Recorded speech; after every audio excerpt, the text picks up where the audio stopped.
नमस्कार दोस्तों, जयवार पॉइंट के यूट्यूब चैनल में आप सभी का स्वागत है। देखिए फ्रेंड्स, आज की इस वीडियो में हम बात करने वाले हैं एसएससी सीजीएल के रिगार्डिंग।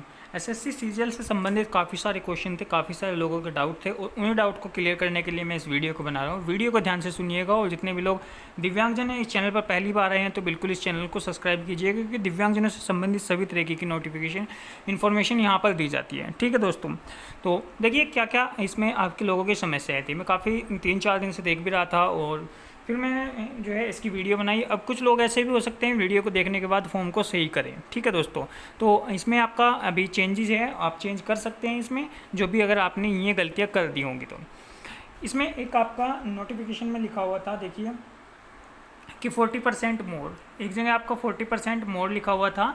तो जिन लोगों का 40% सर्टिफिकेट है वो बड़े कन्फ्यूज़ थे 40% मोर को लेकर के, बहुत ज़्यादा समस्याओं में थे और लोग खुद ही अपने आप कन्फ्यूज़ क्रिएट करते हैं, खुद ही दूसरों को फंसाते हैं। ठीक है, सही तरीके से वो इन्फॉर्मेशन को नहीं पढ़ते और इस इन्फॉर्मेशन को एक ही पढ़ने के बाद दूसरे लोग उसको कन्फ्यूज़ करते हैं, वो बात तीसरे के पास जाती है और सभी लोग कहीं ना कहीं गलतियाँ कर देते हैं। ठीक है, इसी तरीके से जो है आप भ्रम मत पालिएगा, बिना बात के आप गलती मत कीजिएगा अपने फॉर्म में, वरना आपको बहुत ज़्यादा ये लास्ट में जा करके आपको पछताना पड़ सकता है एक छोटी सी गलती के लिए। एक आपके लिए हो सकता है इस टाइम पर येस और नो एक छोटी सी गलती हो, लेकिन जब इसका मतलब आप निकालोगे तो एक बहुत बड़ी गलती बैठेगी। ठीक है, दूसरी जो समस्याएं थी बिना बात की लोगों की, वो थी कि पोस्ट प्रायोरिटी क्या डालें। ठीक है, हर एग्ज़ाम रेलवे के जैसा नहीं होता, पोस्ट प्रायोरिटी क्या डालें और पोस्ट प्रायोरिटी का कोई मतलब नहीं था। ठीक है दोस्तों, उसने एसएससी ने आपको जो है पोस्ट प्रायोरिटी के लिए नोटिफिकेशन भी दिया था, तो ध्यान से आप चीज़ों को पढ़ा करो। ठीक है, उन्हीं चीज़ों के बारे में हम बात करेंगे पूरी डिटेल में। तो चलिए बात करते हैं एसएससी सीजीएल के। देखिए आपको जो है आपके पास पीडब्ल्यूडी अगर एक्ट आपने देखा हो तो पीडब्ल्यूडी एक्ट 2016 क्या कहता है, 40% लोग जो हैं वो जॉब में किसी भी गवर्नमेंट जॉब का फॉर्म फिलअप कर सकते हैं। 40% लोगों को अब भी जो है पूरा रिलैक्सेशन मिलेगा, पूरी छूट मिलेगी, कोई ना घबराने वाली बात नहीं है। जिनके पास 40% का सर्टिफिकेट है वो बिल्कुल फॉर्म भरिएगा। उससे पहले जहाँ ये ऑप्शन आता है उससे पहले एक बार आपको मांगता है आपकी क्या पीडब्ल्यूडी कैटेगरी है, वहाँ पर आपको 40% मांगेगा और वहाँ OH VH आपको इस तरीके से भी मांगेगा। देखिए इस लाइन को मैं, जिस पर आप कन्फ्यूज हो उसको मैं आपको पढ़ करके सुना देता हूँ क्या लिखा हुआ है वहाँ पर। वहाँ लिखा हुआ है are you a person with benchmark disability, फिर ब्रैकेट है IE, उसमें मोर देन 40%। ठीक है, मोर देन 40% यहाँ पर लिखा हुआ है। उसके बाद आप ध्यान से आगे लाइन पढ़िएगा, in the category of blindness. ठीक है, क्या आप एक ब्लाइंडनेस में हैं और वो भी 40% से ज़्यादा। ठीक है, या फिर आप उसके साथ कोमा लगा करके लोकोमोटिव डिसेबिलिटी और ब्रैकेट में क्या लिखा है आपके both arms affected and cerebral palsy. इस बोथ आर्म अफेक्टेड का देखिए क्या मतलब निकला हुआ है अब की बार।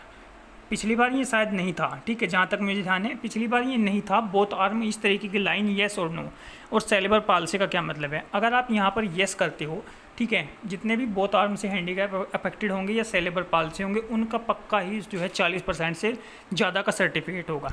ऐसा भी कोई भी बंदा नहीं होगा, कोई भी कैंडिडेट ऐसा नहीं होगा जिसको बोथ आर्म अफेक्टेड है लेकिन कोई डॉक्टर ने उसको 40% का किया होगा।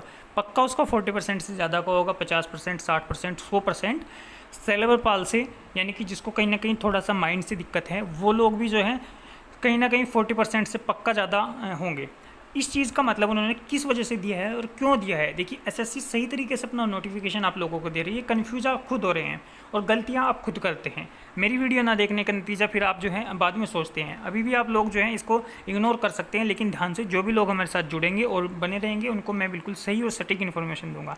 इसका मतलब है कि उन लोगों को कहीं ना कहीं छूट मिलेगी, उनको स्क्राइब मिलेगा। ठीक है, उन लोगों को टाइपिंग में छूट मिलेगी। हो सकता है कि आप पता आपकी बार एसएससी उन लोगों की अलग से कट ऑफ निकालता हो, तो इसलिए उसने ये सब वर्ड लिखे हुए हैं, क्योंकि इसमें आपको बोथ हैंड अफेक्टेड है उनको तो छूट मिलेगी। अब वन हैंड को इसमें मिलेगी नहीं मिलेगी वो इन्होंने क्लियर नहीं किया, लेकिन इसमें स्क्राइब जरूर मिलेगा इन लोगों को।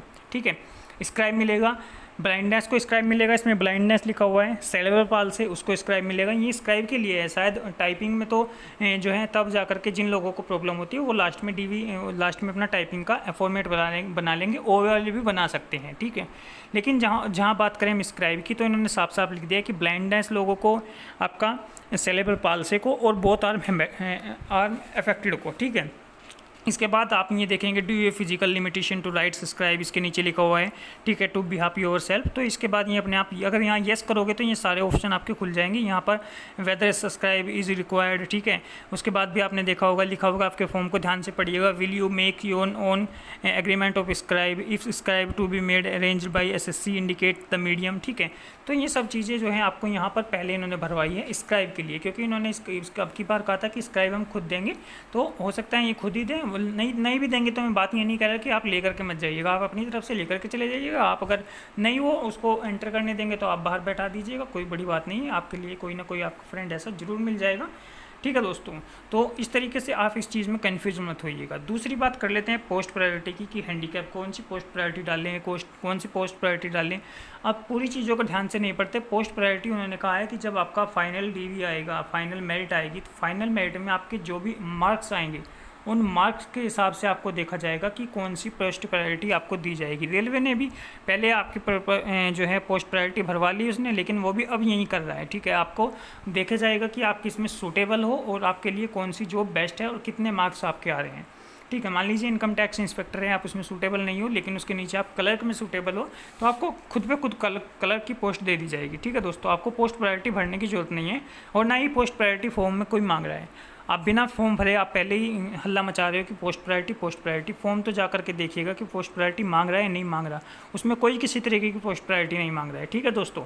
तो आप फॉर्म को भरिएगा, और अगर आपने इस तरीके की गलती कर दी है, आप जो है सेलेबर पाल से नहीं है, आप ब्लाइंडनेस नहीं है, आप बोथ आर हैंड अफेक्टेड नहीं है, और आपने येस कर दिया है, तो उसको तुरंत आप जो है नो करिएगा। 200 रुपये का शायद आपका चार्ज कटेगा, और उसकी डेट खुलेगी अभी, उस पर जा करके आप नो कर दीजिएगा, ठीक है दोस्तों।